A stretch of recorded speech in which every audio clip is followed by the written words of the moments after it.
वेदना इतक्या वाढत होत्या की आशा संपली होती जगण्याची। तर ते पुरा हातपाय जवळ येत नव्हते, पुरा पायामुळे काही हालत होत नव्हते, पुरा सुजन होता, पूर्ण पाय सुजन, हात सुजन पुरा। मला आधी ताप येत होता, थंडी वाजत होती, अंगावर पांघरून घेत होता, असा काकडे लगेच जर येत होता, ताप करता न येणे अशा प्रकारचा त्रास म्हणजे हा आमवात असू शकतो। आयर सेंटर मधून आपल्या रुग्णालयाला डॉक्टर सोनटक्के आयुर्वेदिक हॉस्पिटल येथे भरती करण्यासाठी आणले, ज्यामध्ये रिपोर्ट्स पाहिले असता RA फॅक्टर हा प्रचंड प्रमाणामध्ये वाढलेला होता, युरिया, युरिक ऍसिड याही जास्त प्रमाणामध्ये वाढलेला होता आणि डॉक्टरांच्या निदर्शनामध्ये आमवात असे हे डायग्नोसिस फाइंडिंग्स केलेले होते। त्या परिस्थितीमध्ये रुग्ण हा खूप दिवसापासून वायसोलिन टॅबलेट्स, SCQ आणि काही वेदनाशामक म्हणजे पेन किलर्स खूप प्रमाणामध्ये घेत असून सुद्धा त्याला पाहिजे तसा फरक पडत नव्हता।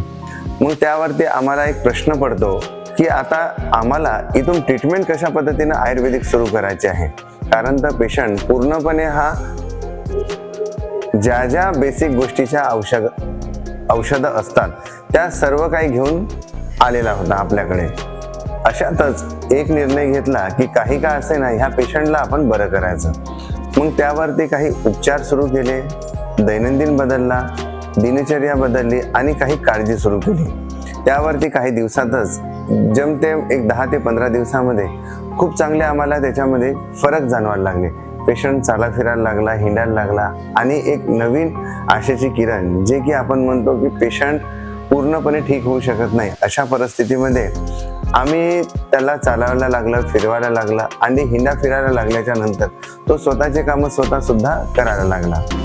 योग्य वेळी योग्य उपचार एखाद्याचं आयुष्य नक्कीच बदलू शकते।